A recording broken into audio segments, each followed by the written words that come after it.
Bisa kita mulai ya? Bismillahirrahmanirrahim. Assalamualaikum warahmatullahi wabarakatuh. Salam sejahtera bagi kita semua. Salam Om Swastiastu, Namo Buddhaya. Salam kebajikan.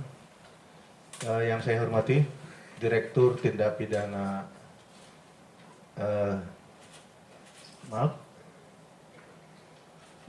Direktur Tindak Pidana Kortas Tipikor Polri, Brigadir Jenderal Polisi Toto Suharyanto, SIK Mhum,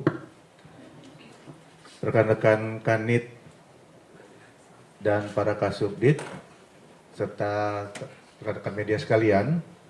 Hari ini kita berada di gedung Kortas Tipikor dalam rangka untuk memberikan informasi terkait pengungkapan-pengungkapan yang sudah dilakukan oleh Kortas Tipikor Polri. Dalam kesempatan ini ya, kita akan melaksanakan konferensi pers tentang penanganan dan perkembangan penyidikan beberapa perkara. Jadi penanganan dan penyidikan beberapa perkara yang terkait dengan dugaan tindak pidana korupsi yang saat ini menjadi perhatian publik. Konferensi ini akan menyampaikan informasi meliputi satu, yaitu dugaan tindak pidana korupsi terkait pengadaan penerangan jalan umum tenaga surya atau kita singkat PJUTS pada Direktorat Jenderal Energi Baru Terbarukan dan Konservasi Energi di Kementerian Energi dan Sumber Daya Mineral, khususnya wilayah tengah tahun anggaran 2020. Kemudian yang kedua nanti yaitu dugaan tindak pidana korupsi terkait pemberian pembiayaan kepada PT DST dan PT MIF oleh Lembaga Pembiayaan Ekspor Indonesia yang diduga mengakibatkan kerugian negara, dalam artian kerugian keuangan negara pada periode tahun 2012 sampai dengan 2016. Rekan-rekan media, konferensi pers ini merupakan bentuk komitmen dari Polri dalam menjunjung tinggi prinsip transparansi dan akuntabilitas yang kita lakukan, sekaligus sebagai wujud keterbukaan informasi publik terkait penegakan hukum, khususnya tindak pidana korupsi. Baik rekan-rekan, untuk mempersingkat waktu, mari kita sama-sama mendengar penyampaian Direktur Tindak Pidana Korupsi di Kortas Tipikor Polri. Untuk itu kepada Jenderal Toto Suharyanto, waktu dan tempat kami persilakan. Assalamualaikum warahmatullahi wabarakatuh.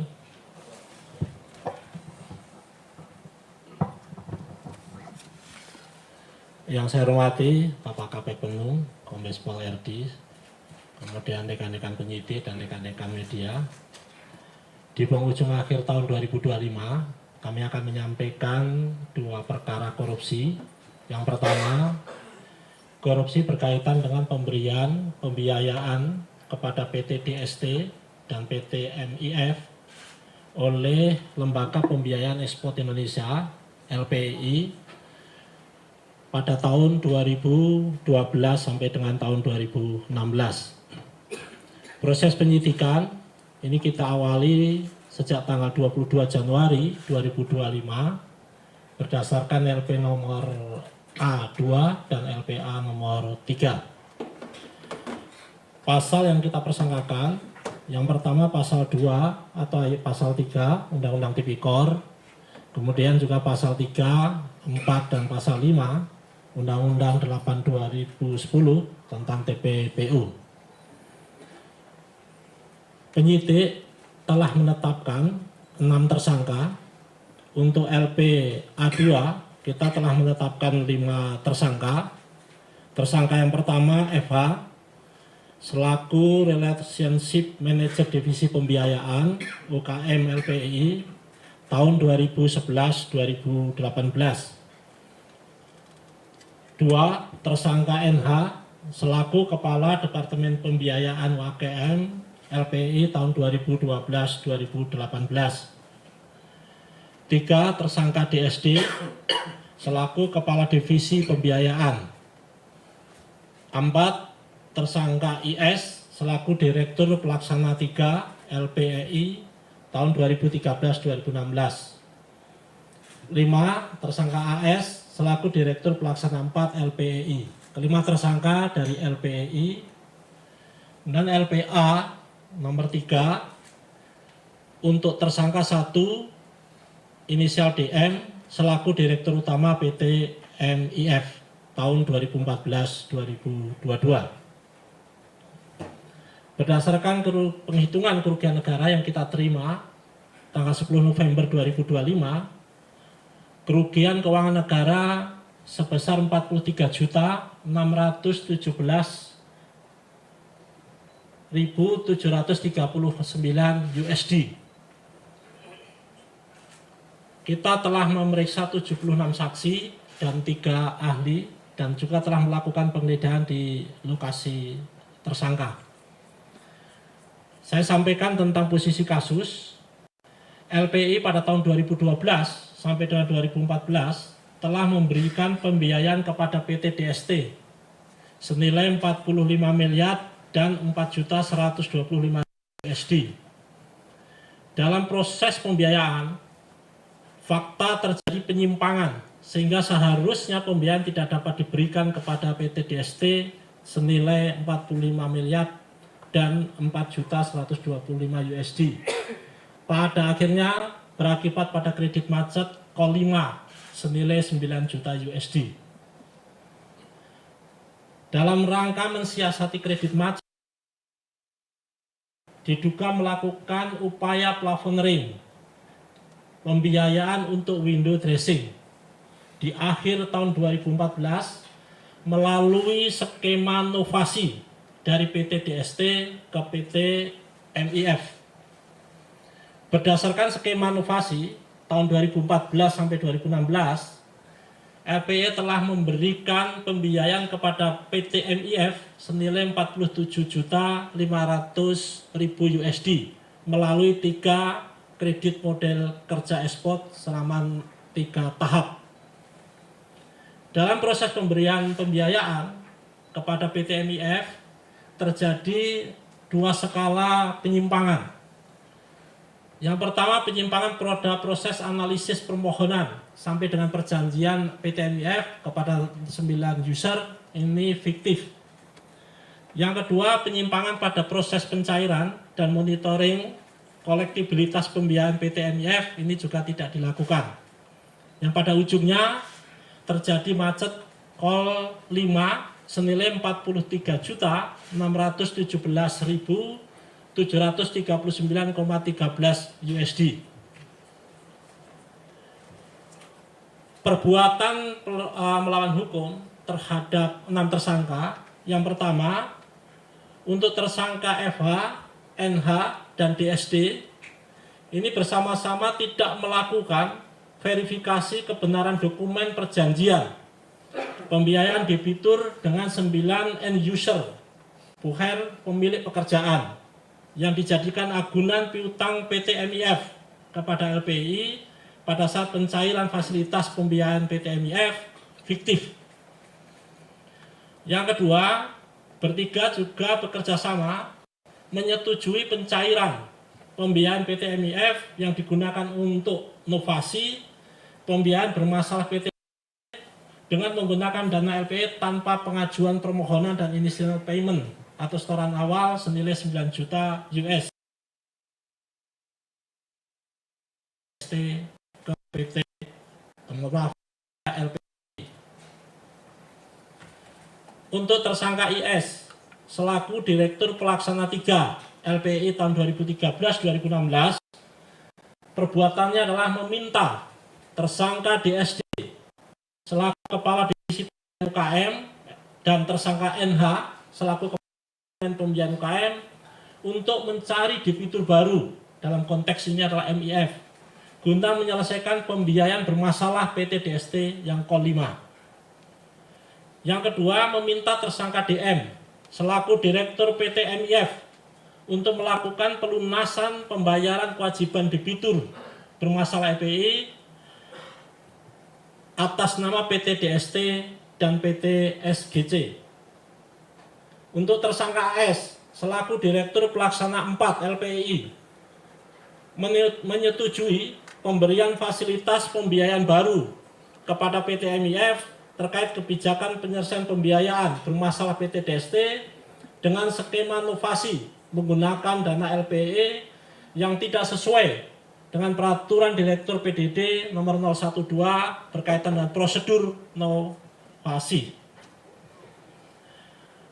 Terakhir, untuk tersangka DM selaku Direktur Utama PT MIF tahun 2014-2022. Perbuatannya adalah perjanjian antara 9 end user dan pemilik pekerjaan atau buker yang dilampirkan di dalam PT MIF untuk pengajuan KMKE atau kredit adalah fiktif. Yang kedua adalah menyalahgunakan dana atas fasilitas KMKE senilai 43.617.739,13 yang digunakan untuk perusahaannya milik tersangka DM selain yang dicantumkan dalam tujuan penggunaan fasilitas kredit dari LPI. Kemudian terkait aset yang diblokir atau disita, penyidik telah melakukan blokir dan sita terhadap 27 objek dengan total luas tanah 91.508 meter persegi dan total luas bangunan sebesar 14.648 meter persegi. Saat ini sedang proses untuk dilakukan konversi ke dalam rupiah. Kemudian yang kedua, perkara kedua yang tadi juga sudah disampaikan oleh Bapak Kapak Penum tentang pengadaan PJUTS atau penerangan jalan umum tenaga surya di Direktorat Jenderal Energi Baru Terbarukan dan Konversi Energi Kementerian ESDM yang dimenangkan oleh PT Land Industri untuk wilayah tengah tahun anggaran 2020 senilai kontrak 108.997.596.000. Proses penyidikan dimulai 24 Januari 2023.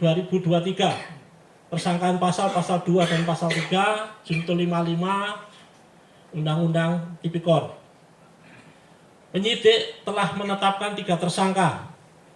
Tersangka yang pertama AS selaku Inspektorat Jenderal Kementerian SDM RI periode 2017 sampai 2023. Yang kedua HS selaku Sekretaris Ditjen EBTKE Kementerian SDM RI sekaligus Kuasa Anggaran KPA 2019-2021. Yang ketiga L selaku Direktur Operasional PT Land Industri.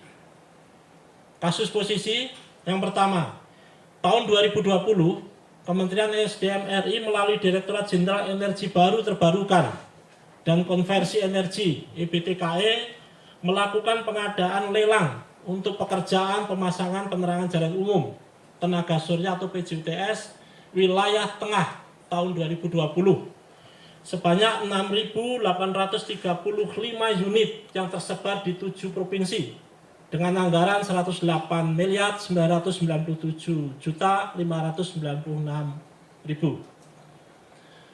Setidak-tidaknya pada tahun 2020 sebelum pelaksanaan lelang, kami ulang sebelum pelaksanaan lelang, tersangka AS selaku Inspektorat Jenderal Kementerian SDM RI telah melakukan pemufakatan melalui saudara S dengan tersangka L selaku calon penyedia dari PT Land Industri untuk memenangkan PT Land Industri dalam lelang PJUTS wilayah tengah 2020 dengan dua cara.